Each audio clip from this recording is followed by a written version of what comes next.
Hi எல்லோரும் எப்படி இருக்கீங்க? நீங்கள் எல்லோரும் ரொம்ப நல்லா இருக்கீங்கன்னு நான் நம்புகிறேன். நானும் நல்லா இருக்கேன்.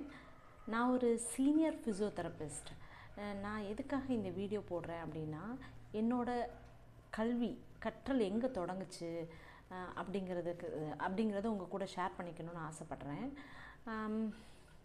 ஃபஸ்ட் நான் ஒரு விஷயத்தை ரொம்ப ஸ்ட்ராங்காக நம்புகிறேன். என்ன அப்படின்னா, ஒரு 100 புக்கு சொல்லித்தர விஷயத்த ஒரு ஒருத்தரோட வாழ்க்கை கல்வி வந்து நமக்கு நிறைய கற்றுக் கொடுக்கும் அப்படிங்கிற விஷயத்த நான் ரொம்ப ஸ்ட்ராங்காக நம்புகிறேன். எனக்கு எப்போல்லாம் டைம் கிடைக்குதோ என்னோடய கிளினிக் வர பர்சன்ஸ்கிட்ட இருந்தோம், என்னோடய லைஃப்பில் மீட் பண்ணுற பர்சன்ஸ், அவங்க பெரியவங்களாக இருக்கலாம், சின்னவங்களாக இருக்கலாம், அடல்ட் டீனேஜர்ஸாக இருக்கலாம், அவங்கக்கிட்ட இருந்து நிறைய விஷயங்களை நான் வந்து கற்றுக்கிறதுல இன்ட்ரெஸ்ட் காமிப்பேன். நல்ல விஷயங்களை நம்ம யார்கிட்ட இருந்து வேணாலும் கற்றுக்கலாம். அது வந்து ரொம்ப நல்ல விஷயம். ஸோ இதை நான் ஸ்ட்ராங்காக நம்புகிறேன். செகண்ட் திங் என்ன அப்படின்னா, education is the most powerful weapon to change any one's life. அதாவது கல்வி வந்து யாரோட வாழ்க்கை தரத்தையும் மேம்படுத்தி காட்டும், மாற்றி காட்டும். அதையும் நான் ஸ்ட்ராங்காக நம்புகிறேன். ஸோ இதனால் என்னோடய தேடல் வந்து கல்வி அது வந்து ரொம்ப ஜாஸ்தியாக இருந்துச்சு. இப்போ என்னோடய ப்ரொஃபஷ்னல் லைஃப்பில் எனக்கு ஒரு சான்ஸ் கிடச்சிச்சு. பர்ன்ஸ் ரீஹாபிலிட்டேஷன் ஃபிசியோதெரபிஸ்ட்டாக இன்டர்ன்ஷிப் பண்ணுறதுக்கு எனக்கு தைவானில் ஒரு ஆப்பர்ச்சுனிட்டி கிடச்சிச்சு.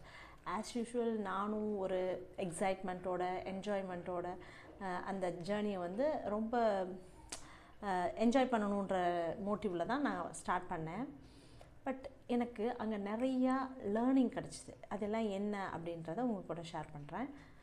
ஃபர்ஸ்ட் வந்து அந்த கண்ட்ரியோட ஹாஸ்பிட்டாலிட்டி அண்ட் கல்ச்சர், அதாவது அந்த மக்களோட விருந்தோம்பல் பண்பும் அவங்களோட கல்ச்சரும் எப்படி இருந்துச்சு அப்படிங்கிறத நான் உங்கள்கிட்ட ஷேர் பண்ணுறேன். ஃபர்ஸ்ட் நாங்கள் போன உடனே நாங்கள் அந்த மாதிரி ஒரு எக்ஸ்பெக்ட் பண்ணவே இல்லை. அந்த மக்கள் வந்து ரொம்ப கைண்டாக இருப்பாங்க, எஸ்பெஷலி ஃபார் ஃபாரினர்ஸ்.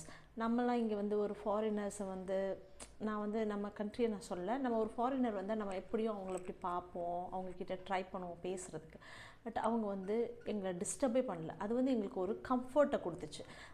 அந்த ஒரு கம்ஃபர்ட் வந்து எங்களை வந்து ரொம்ப நார்மலாக பிஹேவ் பண்ண வச்சுது. ஃபார் எக்ஸாம்பிள் நான் சொல்கிறேன் பாருங்களேன்.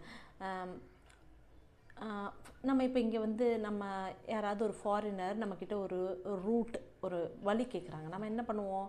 Okay, take left, take right, அந்த மாதிரி நம்ம வந்து டைரக்ட் பண்ணுவோம்.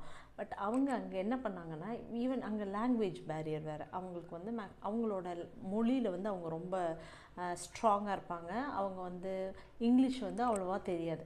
ஸோ அதையும் மீறி இப்போ நம்ம ரூட் கேட்கும்போது நம்ம பேசுகிறது அவங்களுக்கு புரியணும். அவங்க என்ன பண்ணுவாங்க, நீங்கள் பேசுகிறது எனக்கு புரியலை அப்படின்னு சொல்லிட்டு போக மாட்டாங்க. அதுக்கு பதிலாக என்ன பண்ணாங்க அப்படின்னா, டிரான்ஸ்லேட்டர் யூஸ் பண்ணி நான் என்ன கேட்குறேன் அப்படின்றத அவங்க புரிஞ்சுக்கிட்டு அந்த ரூட்டை வந்து நமக்கு வந்து கரெக்டாக டைரக்ட் பண்ணாங்க. அது மட்டும்தானா அப்படின்னா இல்லை, நான் சம்டைம்ஸ் கரெக்டாக ரீச் பண்ணிட்டோமா அப்படின்னா அவங்க வந்து பின்னாடியே சில நேரம் வந்து கூட்டிகிட்டு வந்து விடுறவங்களும் இருக்காங்க. அது வந்து எங்களுக்கு ரொம்ப பெரிய ஒரு சர்ப்ரைஸாக இருந்துச்சு.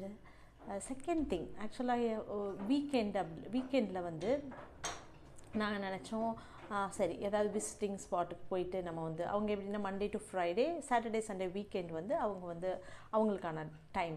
அப்படின்ற பட்சத்தில் நாங்கள் வந்து சரி வீக்கெண்டில் நம்ம எங்கேயாவது விசிட்டிங் ஸ்பாட் போகலாம் அப்படின்னு சொல்லும்போது, நானும் என்னோடய கொலீக்கும் போகும்போது நாங்கள் கேட்குறோம், எங்களோட ஆஃபீஸில் அந்த இடத்துல இருக்கவங்க ஒரு கொலீக்கிட்ட வந்து கேட்குறோம், இந்த மாதிரி எங்களுக்கு சொல்ல முடியுமான்னு. ஆக்சுவலாக நாங்கள் இதை எதிர்பார்க்கவே இல்லை. ஃப்ரைடே ஈவினிங் அவங்க வந்து சொல்கிறாங்க, நாம் வந்து நாளைக்கு பக்கத்தில் ஒரு பீச் இருக்குது, நம்ம அங்கே கூட்டிகிட்டு போகிறோம், நாங்களே வரோம், நான் வரேன், உங்களை கைட் பண்ணுறேன். அவங்களோட எல்லா ஒர்க்கும், அவங்க ஒரு மதர், 2 சில்ட்ரன் இருக்காங்க.